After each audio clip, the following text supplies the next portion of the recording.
Hi, and welcome to Business Unusual. I am Liz Whitehead, co-mastermind at Diversity Masterminds, and I'm here as always with Heather Cox.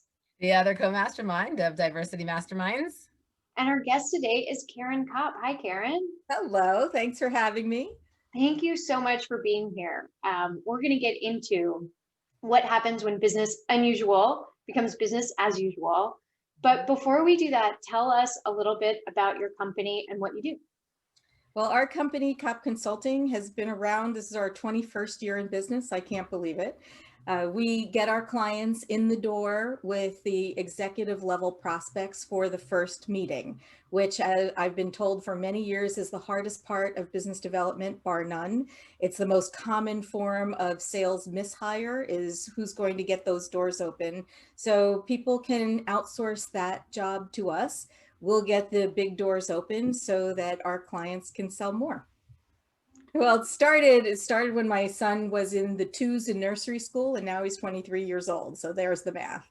Well, that's how I do my math too. I'm like, who was I pregnant with? How old is the kid now? Like, that's how all my math is done too. Yeah, I started my company. I always say that. I started my company when I was, after I just had my second baby. So That's how you know how old it is, right? yeah, That's right. yeah. So we'll get into COVID-19 and what we're doing now, what your clients are doing now.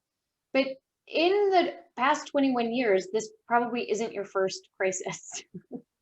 What are Yes. some other things that you've dealt with, and what are some things that you brought into this crisis? Well, I would say the one that this is most similar to is 9/11 for me. Back when 9/11 happened, I think I only had a couple of door openers and I was door opening too. Whereas now I run the company and do all the seminars, I write the books and I train people and all that other good stuff. And, but at the time I was a door opener and I was supporting a company that was a meeting planning company who targeted pharma. And yeah, and so this whole thing happened and the CEO and I looked at each other and I was like, uh-oh, this can't be good, because if people aren't traveling and the skies were closed, and I live in New Jersey, so everything was closed and it was chaos all around. And I thought, well, with people not traveling, I don't know that this business is going to make it. And so we had that moment. And so it's like this uh-oh moment. And then you go into what are we going to do about it mode. And then it was what ended up happening, because they targeted pharma at the time, pharma traveled anyway. Nobody else did. Wow. None of the other industries were traveling. Pharma was traveling anyway. So her business didn't take the hit that we all thought it was going to. But I remember so clearly, uh-oh, deep breath, what are we going to do about it? And then swing into action. So when the whole COVID thing hit, and we lost 60% of our client hours, went on hold or just went away. And yeah, and we actually have a prepayment system where when companies start with us, they do like a security deposit thing. We had two of our clients apply that to outstanding invoices, and we would have run out of cash by April, I think it was 9th, if it wasn't for the PPP money. So at that time, I remember this clearly, it was like, uh-oh. And then deep breath. And what are we going to do about it? And so I had a whole group of people who work for us, our door openers, our senior level business developers who create magic every day for our clients, but they needed work because they have families and they're responsible. They have to pay their rent and all the other stuff. So my role was to make sure that everybody who wants work has work, but it wasn't going to come from the same place that it came from before, because those people were pulling back. And so I looked in the market to figure out where were the trigger events happening. And by trigger event, I mean something different that's happening out there that creates urgency. So I identified that the banks were going through a trigger event. So aside whether they were doing PPP or they weren't, whether their clientele was over 500 employees or they weren't, the business leaders out there were either having a positive or a negative experience with their banks. And the people who had negative experiences were going to be out there in the market looking for a new bank, but the banks were swamped with protecting their own clientele and didn't have the time to go out there in the market and talk to all these business leaders who had already made the decision to change banks. So in comes the door opener service to these banks, and to say to them, listen, we'll come in there and do this for you. We can talk to the C-suite and about what's going on for them right now and direct them to you so that you can increase your market share without it taxing your internal people who are busy with other things. So we were closing banks, and we now support banks with the door opener service, getting them meetings with people that they couldn't hope to meet before. And my people have more work. Now, banks, that's not the only market that we support. We support many markets, but this is just one example of that uh-oh moment, deep breath, followed by what am I going to do about it? And this is what we did about it. We have some really interesting stats on trigger events versus non-trigger events. And what we've learned is that when you leverage a trigger event, the number of touch points to a meeting is significantly lower than if you are not leveraging a trigger event during this market. Wow. Yeah. That's incredible. Long answer to a short question. No, but that's No. amazing. It's so smart. And you know what? That's like one of the, I love those kind of stories because that's where you really see the genius of entrepreneurs, right? Like you could have panicked and dug yourself into a hole and been like, forget it, it's all over. It's all over. But you're like, no, okay, I'm going to panic give myself 30 seconds to panic. I'm going to take a deep breath. And then you have an expertise and you said, I know this information. How can I apply it? Mm-hmm. Right? You did. And right. Look at it. That's unbelievable. Right. And it's just like the ultimate Venn diagram of figuring out where the right target is. Yeah. Right. So you think about putting all these filters until you get to that magic in the middle. And then what do you say to those right people that would have them think that I can't wait another day to have this meeting with you, and I'm not going to wait to bring you on. And so when we're advising our clients, we're doing the same thing. We're saying to them, let's look for the trigger events out there. How do we find those prospects who would feel urgency around meeting you, and then urgency around taking the next step with you, regardless of whether they have another solution in place? Why should they meet with you? And it became a really big deal during this period of time. Wow. I like that you bring up your current clients, because I'd like to get into that too. We talked about this a little bit before the recording started. What are some of the trigger events, or what are some of the ways your clients were able to leverage this time? So I think that's also a matter of taking a look at the market and what's going on out there. And I will tell you that not all of them were really interested in doing anything different. They were really digging their heels in and wanting to do this. It was us driving this process. What was fascinating, one of our clients does promotional products. And in that industry at that time, there were certain manufacturers that were just shut. Right, they couldn't deliver product. Well, that created a whole opportunity in the manufacturing world for manufacturers who could deliver to go after the promotional products companies to say, I can deliver, no one else can. And look, what the promotional products industry as a whole was going after the PPE. They were able to get their hands on masks and hand sanitizer when nobody else did.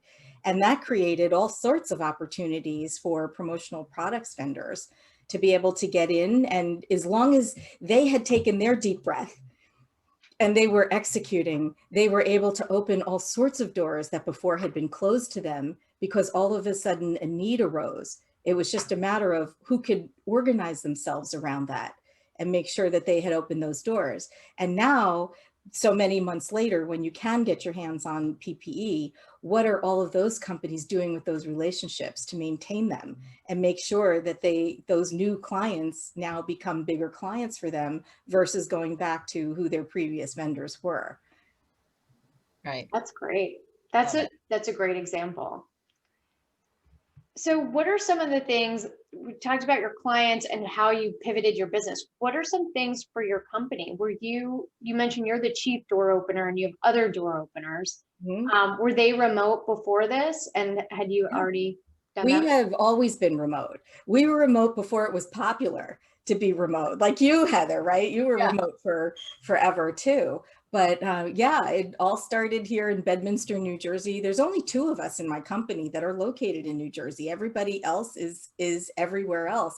I'm not in an industry where I can draw a radius around an office and get the talent I need. It is really hard to find business developers who are of this caliber, who can get the C-suite doors open, and to do it with the professionalism that our clients really deserve, to open a relationship with those people. It's very hard to find those people, period. And anybody who's ever gone looking for a salesperson who needs to open up a C-suite door is going to nod their heads in agreement when I say this. So, and that is the only kind of person that we hire here. So I can't draw a radius around my office and expect to find that talent. I need to open up the boundaries and go where the talent is. That means we've been virtual for a long time. In fact, I remember my accountant saying, as the company was growing, he's like, okay, you guys are of a certain size now, you really should have an office. I'm like, why? I mean, if we have one, do I have to go there? Because I like it here. I've got my fireplace, I've got a full kitchen. You know, everybody's going out in New Jersey, the winters stink. And, you know, it's snowing out there, and I just put on my slippers and I commute down the hall, and I have everything I need. And now it's even better. Okay, so here's a silver lining of this whole thing. I mean, Heather, you know, I mean, I was on plane 3-4 times a month. I do a lot of speaking for industry events, for companies about business development, bringing in what we've learned from our door openers. We keep these stats, what's working right now, and then I bring them into the speaking engagements and I share that information. Well, that kept me on a plane a lot, and now I could do everything right from here, which is awesome. I mean, my dog is so happy. He sees me every day. Karen, I have a question for you, and I think that I want to ask this question because I've seen your genius in firsthand. So what I want to ask you is, because I think that people watching it might have the same question, is, as you're opening doors for various companies, how do you say, like, I'm representing this company today, but this company tomorrow, and this company the next day, and not have that interfere with your ability to get these meetings? Yeah, well, you can't make one phone call for one person and one phone call for a different person in the same 15-minute time block. Right. I mean, I don't think anybody could do that. I mean, you have to compartmentalize. So our people, they usually have one program, sometimes 2 at any one time. We don't really think it's a good idea to give them 3 programs, because that's too much information all in your head. We've had some people who've done it, but it's not really a good idea. It's 1 program or 2 where they're supporting a client for either 20 hours a week or 30 hours a week, depending on the program.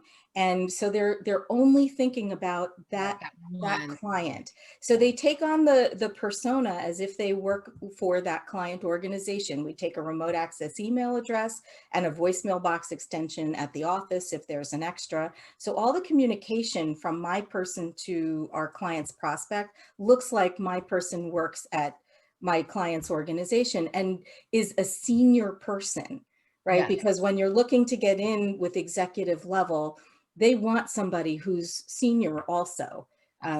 We don't call ourselves salespeople, business developers, or anything. We don't call them door openers either. When they're representing our clients, their title is director, because that's a senior level. President is usually taken. And it's a senior level, and it doesn't say director of sales, because nobody really wants to be sold, but they all need to buy.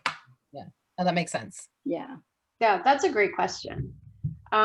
So you kind of touched on this when you talked about the silver lining, but we all want the coronavirus to go away. What's one thing that you'd like to see stay after coronavirus goes away from this time? Yeah, well, I think people have really learned how efficient business can be done, or I should say efficiently business can be done when it's virtual because of video now. You know, that's actually a very interesting change that I've seen, because when we were setting up meetings that were virtual, because many of our clients were asking for that anyway. Some wanted in person, many wanted virtual. Now everybody wants virtual, with the exception of one crazy client. They're still meeting people in person. It's crazy. But it was the virtual meetings at that time were not 100% video. You could send out a calendar invite for Zoom, but the prospect didn't often show up on video unless you said ahead of time, I need to screen share or have video on. But once the pandemic hit and people were all working from home, those people were craving human communication, and they were getting it by coming on video. Now, 100% of our meetings are video because the prospects want it. In fact, I'll show you something really funny. This is what I gave out for our holiday gift. Here, wait, I'll show you.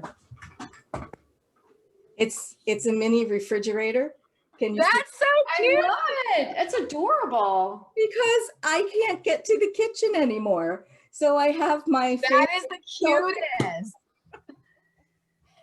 I love because that. people are on Zoom after Zoom after Zoom after Zoom, because that's the way it is right now. So the thing that I hope stays is that people understand how efficiently business can be done, and the fact that you're not giving up a ton, because even though we're not in person, you could see right into my home office. You can see all sorts of things. This is our golden door that we give to our clients when they close their first piece of business. Oh, I love that. Introduction, like, so you can see all the things that are here. If my dog was in the office right now, you would see him, like, you know, it's a much more human way than when you meet somebody in an office setting.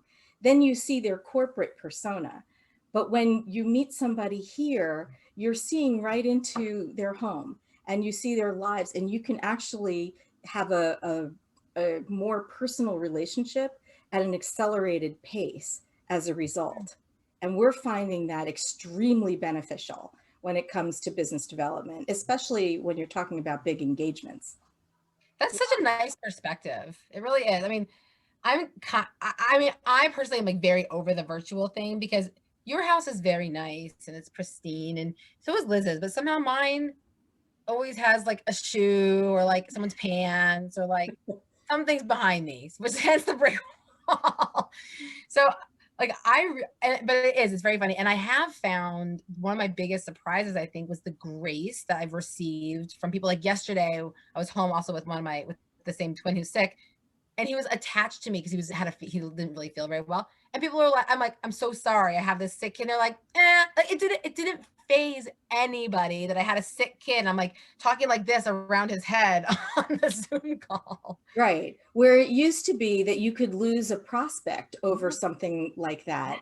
I mean, at one point, like very early on in the pandemic, my dog walked into the office. He can open the door, but he doesn't know how to close it. So he walked into the office and he starts throwing up, like right behind. You can't make this stuff up. He starts throwing up right behind me. And I have like 5 people on this prospect call for our business, right?